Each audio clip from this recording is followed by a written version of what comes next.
Okay, good morning everybody and a warm welcome to our Festival of Business Week of Burton and Cannock events. So the Festival of Business campaign is being held in lieu of person exhibitions because obviously we can't have the physical exhibitions this year. So we've put on a month's worth full of business events for you. So these are being hosted by the Greater Birmingham Chambers of Commerce. So obviously due to the restrictions of COVID. So as part of the festival, members of the Chambers are being encouraged to attend a number of the virtual events that we have on offer as part of the campaign over the month. So this week we've been concentrating on Burton and District and Cannock Chase, which is myself and Max's area. So the events are showcasing the benefits of doing business with members of the Chambers and key issues that you're facing in every day. So these 5 events that we've had on this week for our division have focused on the business support that's available for you in the different areas. A massive thank you to our headline sponsor, which is Aston University, which has kindly sponsored every event of the week for us.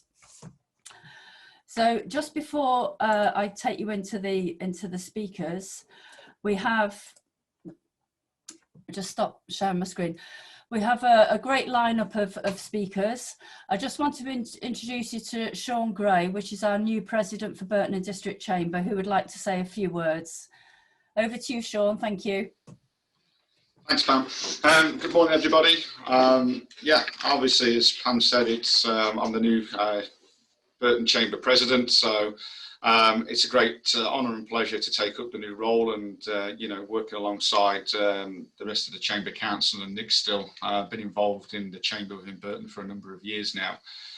My background's mainly from manufacturing and import and export of various different companies and worked in different regions and companies around the world. So I think, Burton and its district is a great town with a lot of international, local and regional companies, and I think with the unopening of the economy continuing, although at a bit of a slower pace at the moment, I think it's important that we all work together as local businesses to support each other locally throughout the wider region within the Greater Birmingham Chamber area, and obviously nationally and internationally to try and support our members wherever we can to grow their business and to keep that growth and momentum going. And I think today's presentation has been about employment and skills is obviously a vital part of that. I'm a big believer in that within our business as well. And a company is only as good as its staff and as good as its training and retention programs. So the Chamber does a great job in supporting companies and businesses at all levels and aspects of business. So it's good to see a number of the local Chamber members attending the Festival of Business this week for Burton and District. And I hope you've all enjoyed it so far and hope you enjoyed the presentations today. So it's great to see you all here. Thank you. Lovely. Thank you very much, Sean. Thank you. Okay, so our first speaker to discuss the scheme is Tom from Staffordshire Chambers of Commerce. So Tom is going to give you an overview of the Kickstart scheme that the Chamber works in partnership with. Over to you, Tom. Thank you. Thanks, Pam. So I'm just going to share my screen. So good morning, everybody. Just give me 2 seconds to share. So hopefully you can all see that. Pam, I don't know if you can see that. Yeah, brilliant. Thank you. So as Pam's mentioned, I'm here this morning just to kind of talk you through the government's Kickstart scheme. So the Kickstart scheme is a £2 billion programme that was launched by the government back in September 2020. And what it looks to do is to provide funding to employers to create new 6-month job placements for young people. So these young people are kind of currently on universal credit and at risk of long-term unemployment. So they're all aged between kind of the ages of 16 to 24. The majority of them are actually 18 to 24, and they've been kind of on universal credit currently, and like I say, are kind of at risk of long-term unemployment through that as well. And what the government is doing is funding 100% of the relevant national minimum wage costs for 25 hours a week for the whatever it is for the age of that placement that you would take on, plus any associated employers' national insurance contributions and also any employer's minimum automatic pension enrolment contributions as well. So it all depends on the age of the placement, on kind of how much you get and kind of what the government will cover. On top of all of that, the government will also provide a business with a £1,500 grant, and this is per job placement, that's available to cover any setup costs for that placement. So if they need things like PPE or any equipment to be able to do that role, or any uniforms or anything, you can use some of that £1,500 to purchase those. It can include laptops and things like that. But it should also, a big chunk of it should also be used on the employability, on providing employability support and training. So the whole idea is that they will develop skills, they will be develop experiences, so that if you don't take them on after the 6-month placement, that young person should then be more employable and more likely to find work after that 6 months. So there's different ways that businesses can apply for the Kickstart scheme. So they can apply directly through the government's kind of Kickstart government website if they wish to, or they can apply through what is called a Kickstart gateway, and that's what the Chamber of Commerce is. So we're working closely with Greater Birmingham Chamber of Commerce, the Staffordshire Chambers of Commerce, to act as that gateway. So we're currently at the minute supporting around 450 businesses across kind of the region, and about nearly 1,300 kind of Kickstart placements. So kind of we're kind of well versed in this area. We've got kind of really good kind of connections with DWP and things like that to be able to kind of deliver this support. And so what we do as a Kickstart gateway is we act as that middleman between kind of the DWP and the business, and we support in putting in that application and dealing with any potential issues that kind of might arise through that. We will also talk businesses through the process, provide them with advice and support, and be able to answer kind of any questions. And what we will also do is we can also then link you as an organisation into additional support for your business and your placement. So like I say, the DWP will require you and will expect you to provide some form of employability skills support and training, and we can link you in with local training providers across the region who will be able to support you on kind of accessing some of that training to be able to help the development of your Kickstart placement.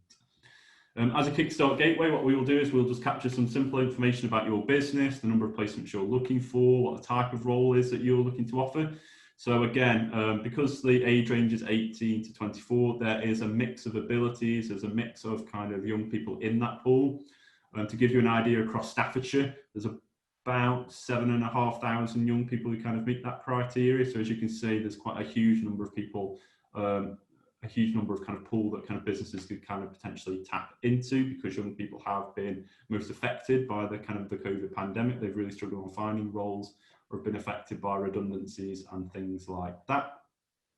So you have a wide skill set. So you'll have some graduates in that who've just left university. You'll have some really skilled individuals who would unfortunately maybe have lost their jobs in kind of recent times. You'll have potentially people though who have been long-term unemployed as well.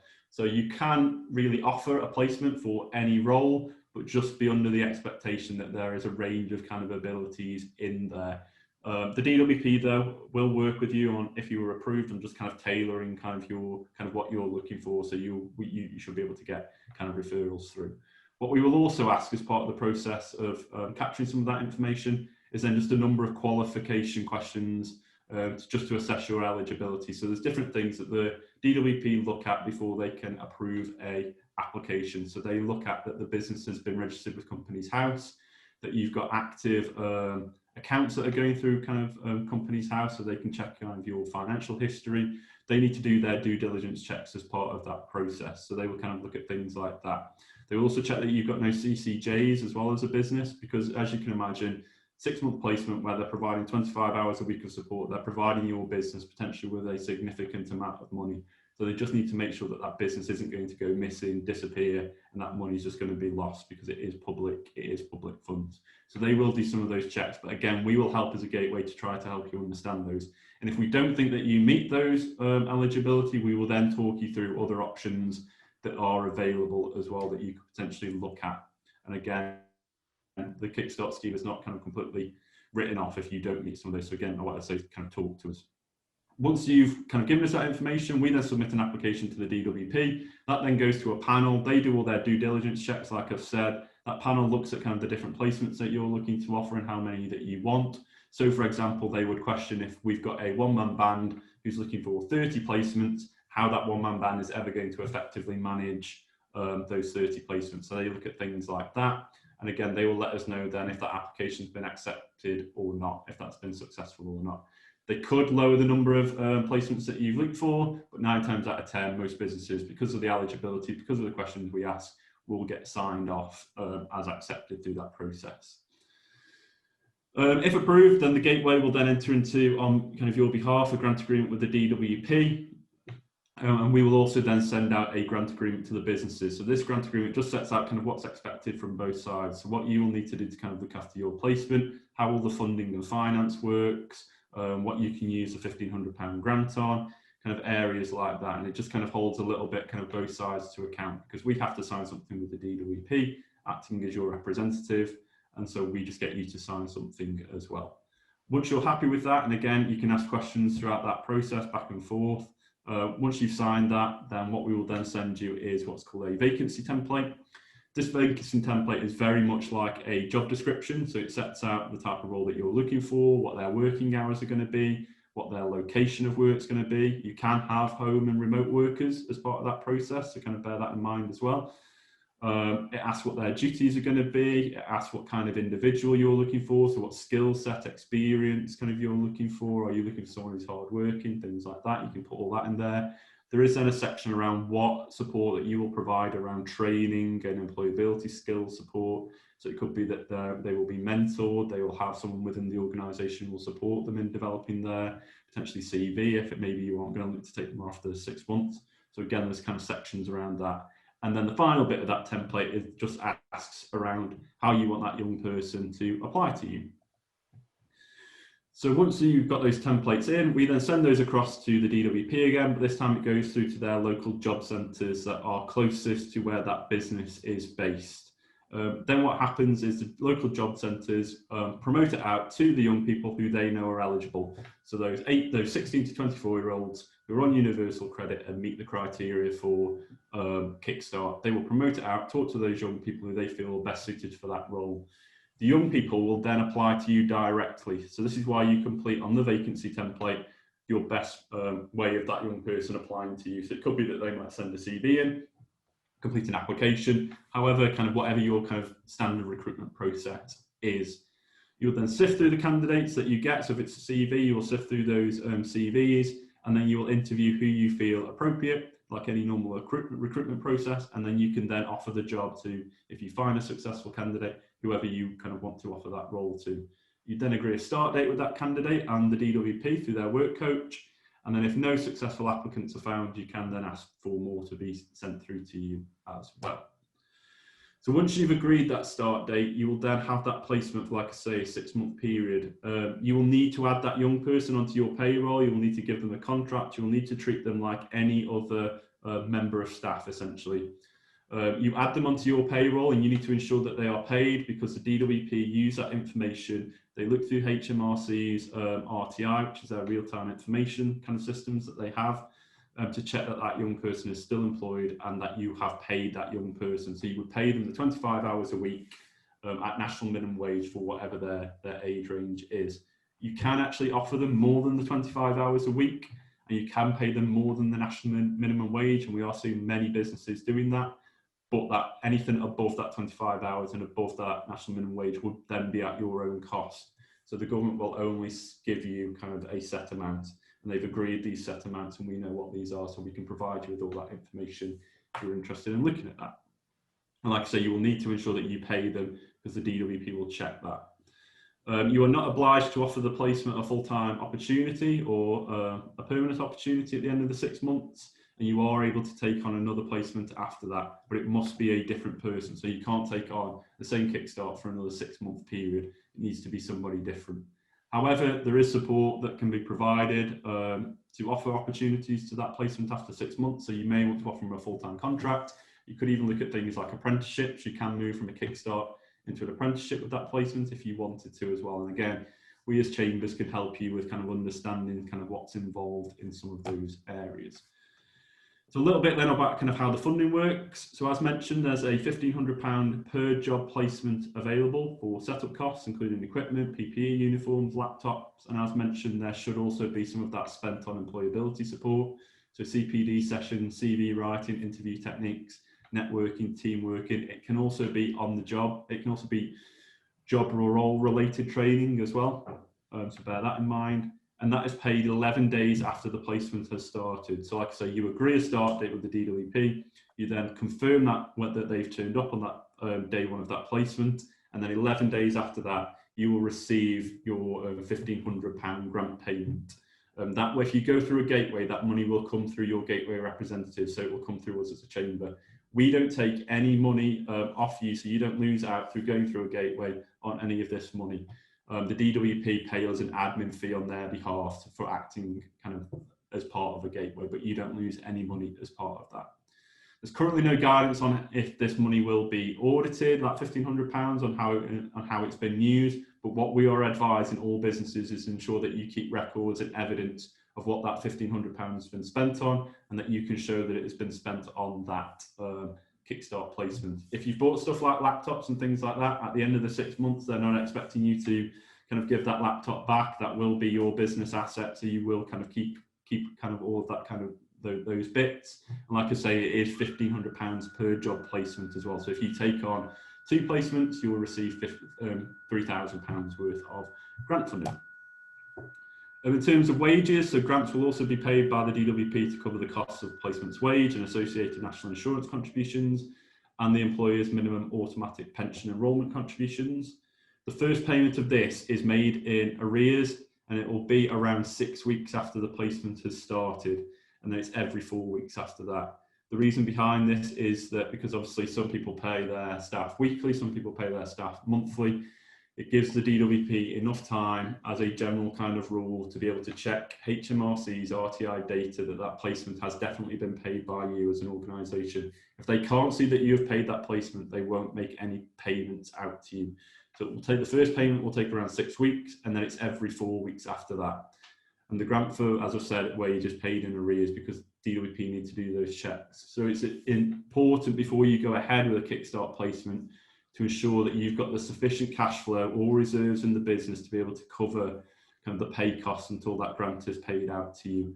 We have had some instances where businesses haven't considered that, and kind of they've taken a placement on and have really struggled to pay that placement. And what you've got to remember is that placement won't get paid their usual universal credit and things like that. So they are really severely kind of out of pocket and kind of are struggling through that period. So just make sure that you've got that cash flow and reserves in the business to pay that placement.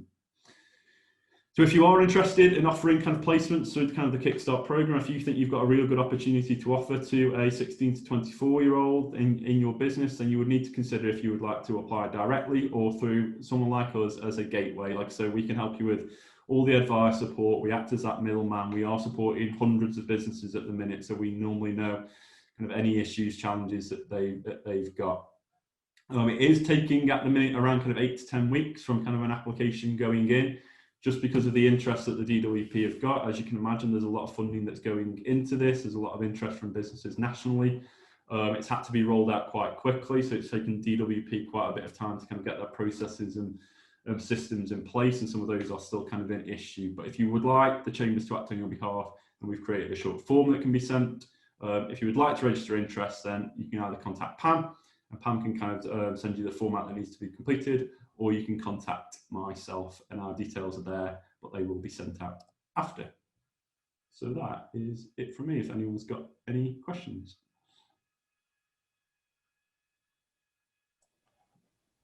That's brilliant, Tom. Great overview.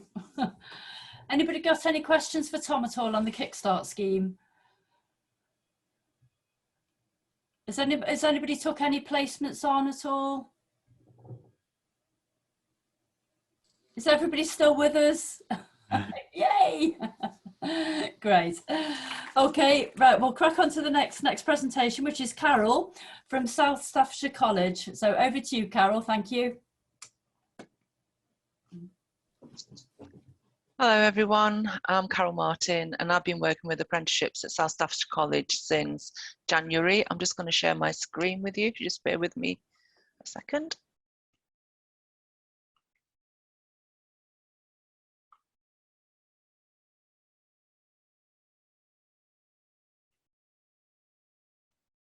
Okay, can everybody see that? Okay, so that just gives you an introduction about who I am, first page. So I'm just going to go over a little bit about what an apprenticeship is, because I'm not sure if people have heard about them or how we get the funding or how you actually apply.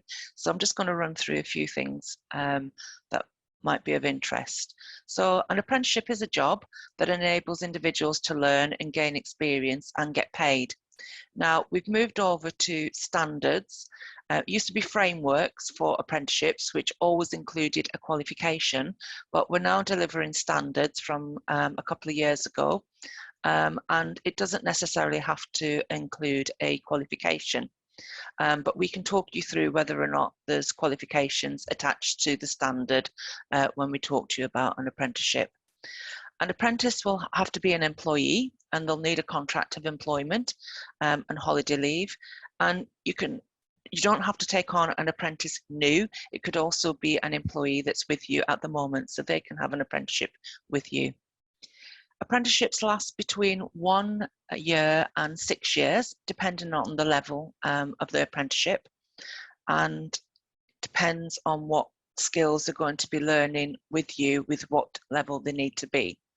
So the next slide here is the different types of levels and the different types of responsibilities and activities leading up to level 6. So those higher levels could lead into degree levels, and intermediate level is a starting point at level 2.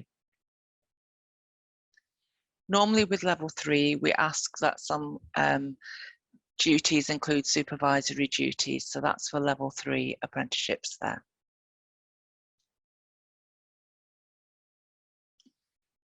So obviously there's different initiatives out there for taking on new members of staff. So why would apprenticeships be for you? So apprenticeships tend to be a productive and effective way for organisations to grow. They grow their own talent and develop a motivated and skilled qualified workforce, because if we're offering them training, they tend to stay with you and you're able to shape the skills that they're learning on the job with you, and they grow with you in your business. Hiring an apprentice can obviously improve productivity and reduce staff turnover. And additionally, you can expand and upskill your existing workforce by taking on apprenticeships as well.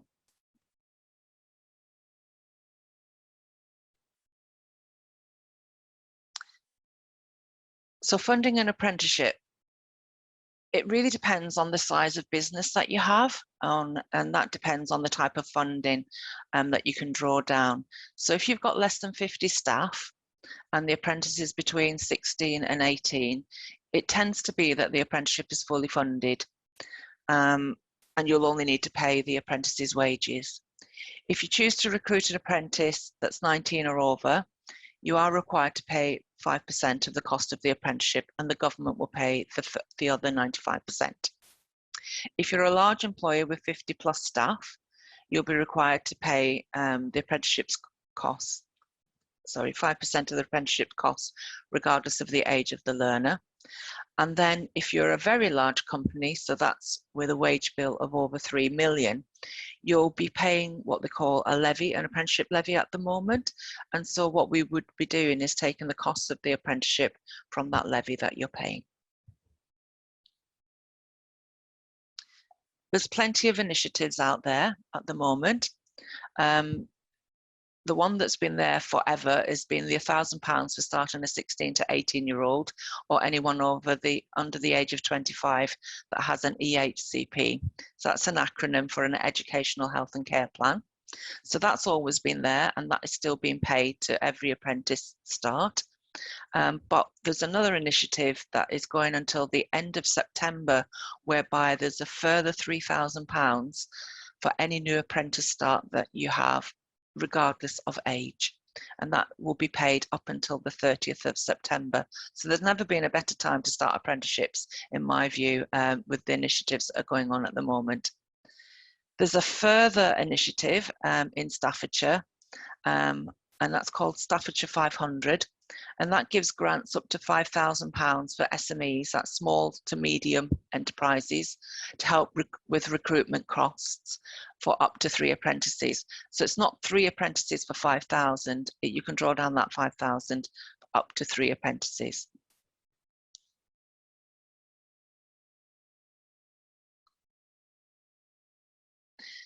So why would you go with South Staffordshire College? Well, getting funding sorted out from the government is quite a minefield, and obviously getting a new apprentice start can be a minefield too. So we offer a free recruitment service to take the hassle out of hiring an apprenticeship. We sort you out with job descriptions. Well, you give us a job descriptions and we sort of do the rest for you, and we can advertise and make sure that it gets onto the National Apprenticeship website. We call that NAS. We advertise all apprenticeship vacancies on our website and our social media channels. We also pre-screen all the applications. We'll do pre-interviews before we actually send them over to you to interview. And then we can arrange interviews for your candidates as well. So that's if you're going to start a new apprentice. Obviously, it's a little bit different if you want to have your existing employees become an apprentice. So we have a sales team that would come out and talk you through how you can get your existing workforce onto an apprenticeship, and they will give you all the information that you need to be able to do that. There is some useful videos now on YouTube that government.uk has put out, and that's how to create an apprenticeship service account, because as an employer, you would need to set yourself up with a service account before drawing down the funds. You have to reserve your apprenticeship funds, and it tells you how to do that there with that code, and advertising your apprenticeship opportunities through NAS. There's another quick video there for you to do that. Don't worry if you find that it's quite bureaucratic and might be long-winded, it might be confusing. Our sales team here at South Staffordshire College are here to help you manoeuvre through all of these different types of accounts and funds and opportunities, so that hiring an apprentice is actually hassle-free. So does anyone have any questions for me?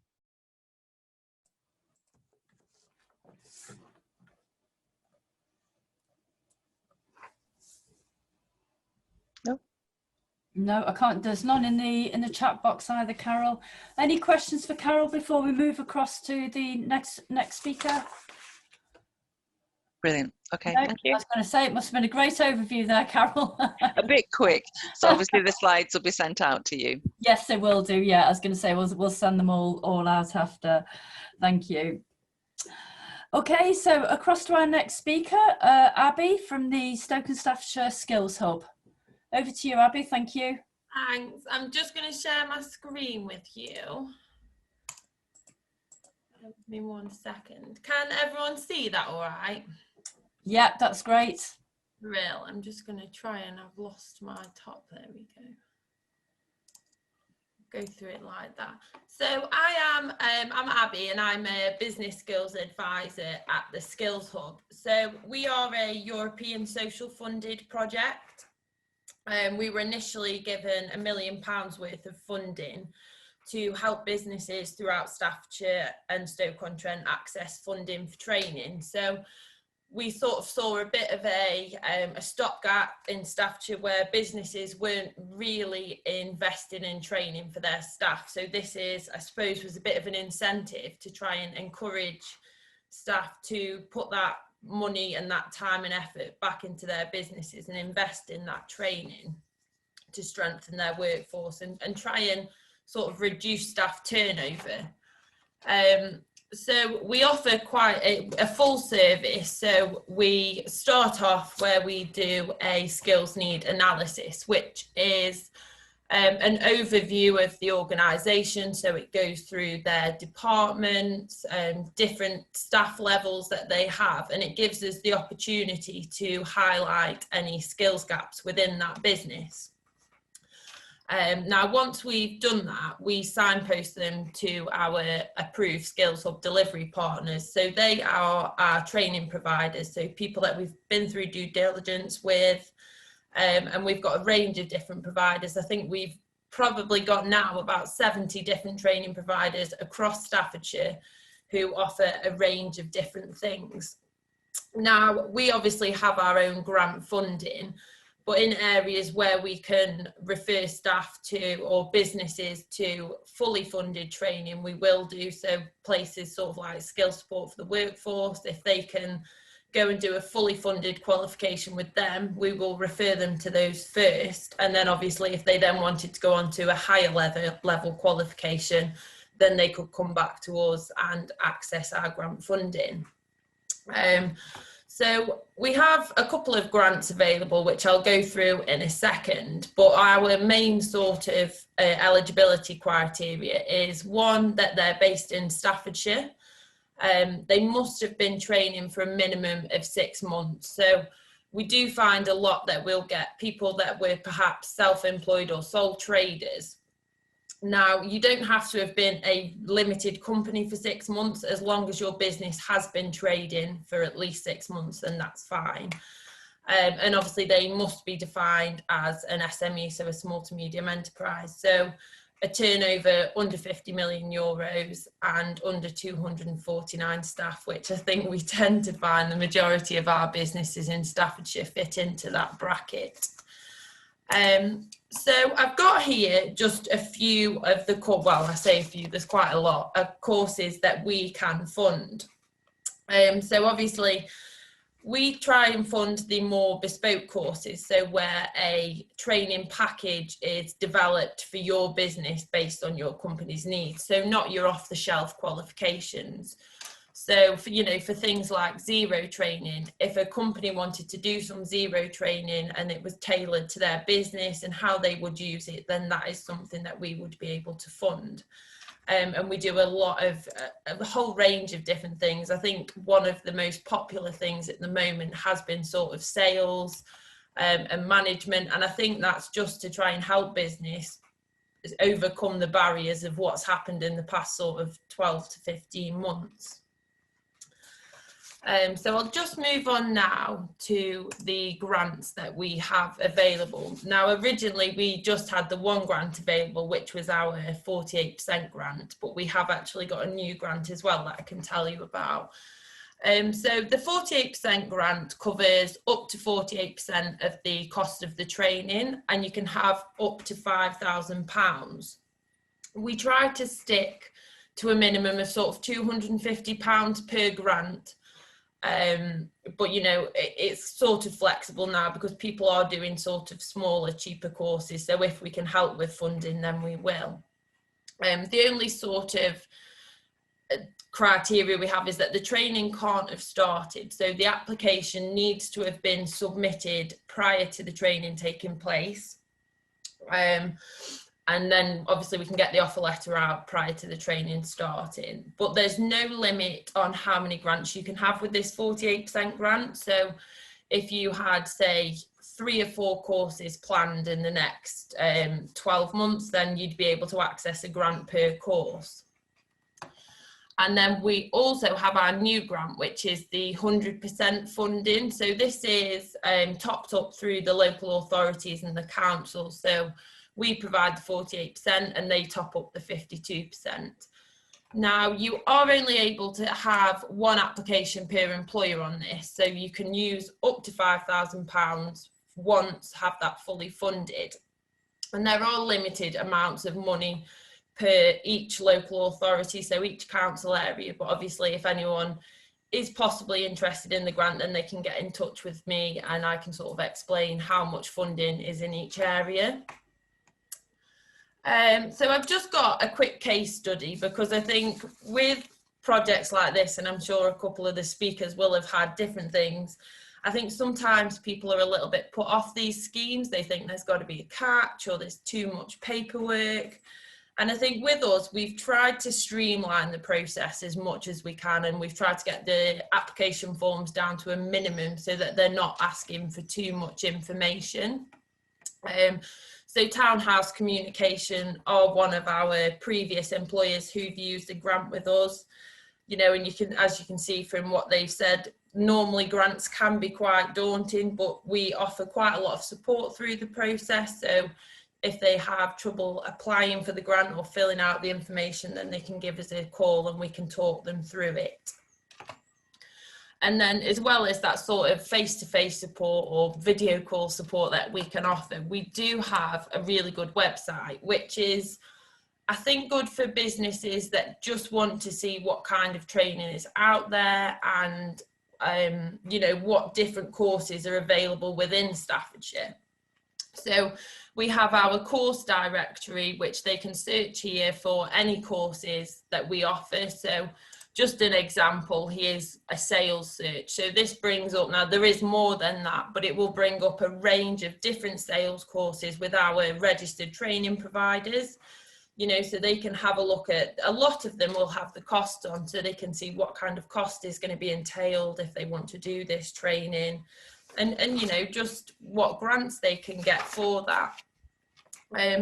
So that's kind of it from me. I think the main thing that I wanted to sort of touch on was that obviously we do have the 2 grants available now, so people can access fully funded training through us. And you know, we've got our funding currently at the moment until October, so the only sort of restriction at the moment is that training is completed by October. But I think a lot of these sort of courses that we fund tend to be short courses anyway. So if people wanted to do a short sales course or a short customer service course, then, you know, we've got the funding here. So it's just about utilising it and making the most of what's available to support businesses in Staffordshire. Yeah, so that's all from me, I think. If anyone's got any questions, feel free to fire them my way. Brilliant, thank you, Abby. Liz has put a message in the chat box about your contact details, so Max has just sent them across. Thank you. And like we just keep embedded that the slides will be sent out after the event as well. Okay. Yeah, some fantastic schemes out there. In fact, I think I might ask Chris when we go on an apprenticeship. That sounds quite good. Okay, thank you, Abby. Across to our next speaker, Chris from Staffordshire County Council. I'm just going to share my screen for Chris as we're having, where is it? There we go, Chris. Chris, you with us? Yeah, I am, thank you. Brilliant. Okay, let me just take it back. Lovely. Bear with me 2 seconds. Am I on the first screen, Chris? No, you've gone. Oh, there we go. That's it, yeah. All sorted off. Over to you, thank you. Thank you. Unfortunately, the Staffordshire County Council website's not compatible with Zoom, so Pam is having to be my lovely assistant this morning. Oh, bless you. Yes, I'm Chris Bamsey. I'm Head of Apprenticeships and Technical Skills at County Council, and I've come along today to tell you about one of the initiatives under the Staffordshire Means Back to Business campaign.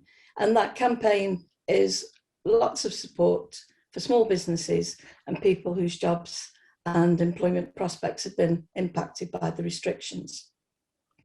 The local authorities have a restrictions grant which they are able to give out to employers, and it's to support recovery as people are coming out of restrictions, but also anything else that's currently affecting employers, you know, accessing new markets, changing their way they work, all sorts of things.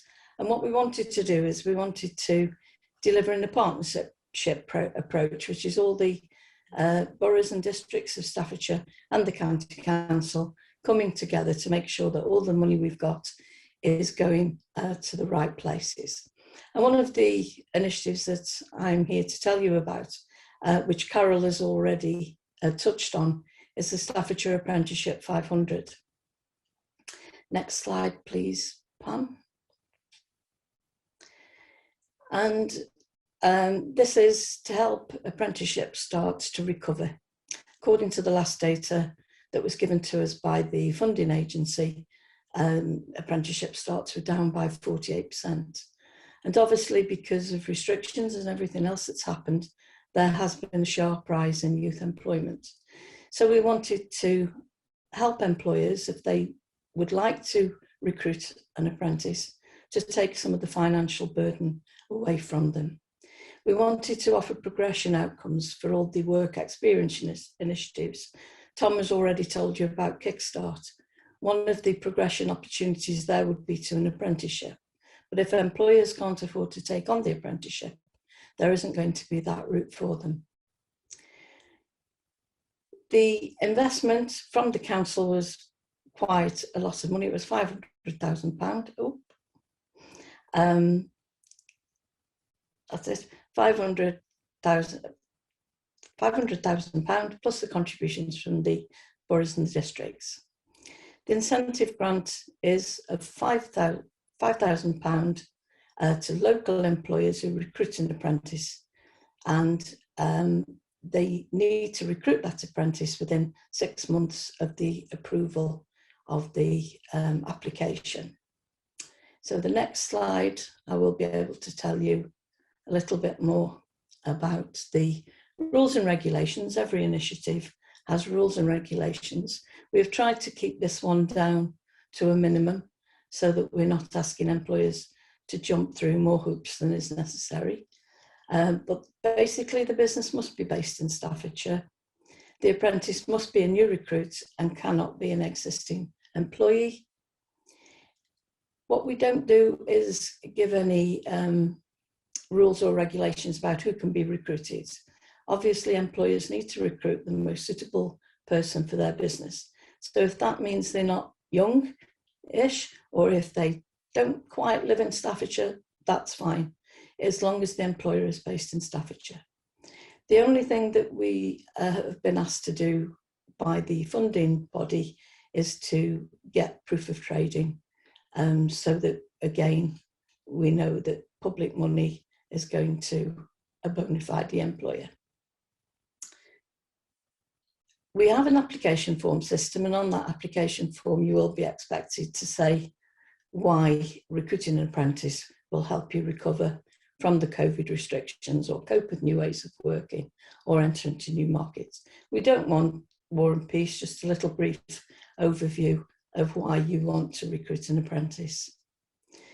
An ESFA registered training provider, so that's the funding agency, registered training provider must be named, and they must deliver the apprenticeship.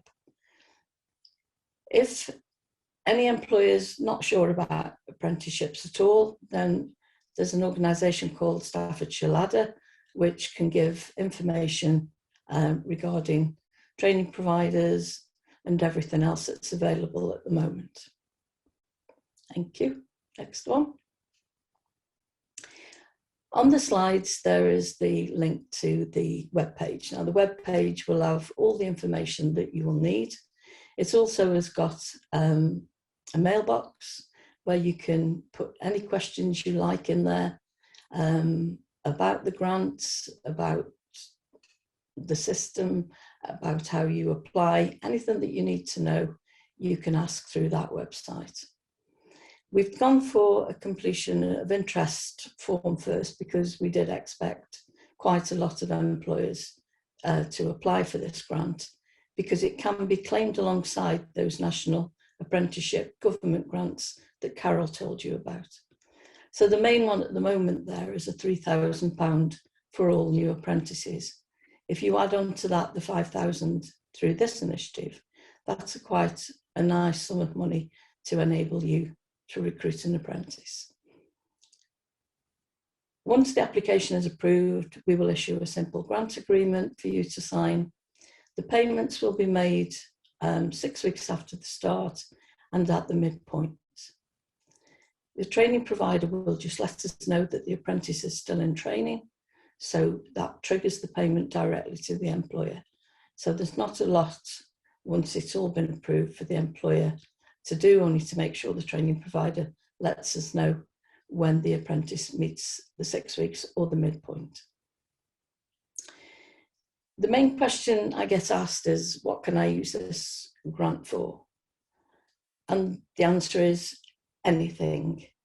The guidance for the funding body just says that it is there to help recruitment and retention. So once it's gone into your bank account, it's part of your money to run your business, then you can use it for what you like. As I've said, you can claim it alongside the National Apprenticeship Government grants, which is quite good at the moment, and it can be claimed for up to 3 apprentices. There is no priority sectors, any sector can apply, and we will give any advice if you know, as I say, through that website. If you don't understand or this, question that you've got, then we're there always to help.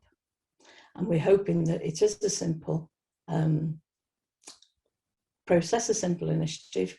And at the moment, we've got 107 new apprentices that if all the employers accept their grants and go through this, we've already in 2.5 months got 107 new apprentices in Staffordshire. So it's proving to be quite successful already. Abby mentioned that the Skills Hub grant is in district funding, which is the same for this because the initiative Abby has just told you about comes under the Staffordshire Means Back to Business banner as well. So again, there is a limited number for each amount of money for each district and a limited number of apprentices that we can pay the grant for. But at the moment, I can tell you that in this area, there is funding remaining. So that's it from me. I hope it's, again, gone through pretty quickly, but as I say, there is always on the website, the email box if you've got any questions, or I'm happy to take questions now. Thanks, Pam. Lovely. Thank you very much, Chris. Thank you. Has anybody got any questions for Chris at all after the presentation? Let me just check this chat box as well, Chris. Right. No. No questions. No. Thorough overview, Chris. Yeah. Lovely. Good. Okay, I just want to say a couple of words about the Growth Hub just before we close. One, a big thank you to everybody, Sean, Tom, Carol, Abby and Chris, for your brilliant presentations, brilliant overview. It is daunting employing people, obviously training as well, so it's great to just cover the sort of nitty-gritty criteria what a business needs to achieve. Very quickly, myself and Max's role, we wear 2 hats. So one, we work for the Chambers, obviously the Burton and District Division and the Cannock Chase. And also I'm a business advisor for the Stoke-on-Trent Staffordshire Growth Hub. So the Growth Hub, if anybody hasn't heard of it, I'm sure most of you have. We have 120 referral partners that all hold some kind of free funded support, and all of our speakers are one of our partners today. So my role, I cover Southern Staffordshire, so that's Burton, Lichfield, Tamworth and Cannock and Uttoxeter. So please feel free to reach out. We've got a business helpline. So you go through a triage service, so you can go through the business helpline, speak to Becky, and then she'll send you out to either a Southern staff's advisor, myself, or one of the North staff's team, depending on where you're located within the county. And then we've got a specialist team of advisors in HR, marketing, digital marketing, high growth. Have I missed somebody? No, I think I've got the team. So there's a bank of 12 advisors that you can tap into all of this support. There's no catch, it is all free. Okay, and obviously the grant funding areas as well as. So please reach out for any support you need, or your contact if they're looking for any, just signpost them back to the helpline. Okay, well that closes up the event, and thank you very much for attending. Have a great day, and thank you for your time. I hope you enjoyed it.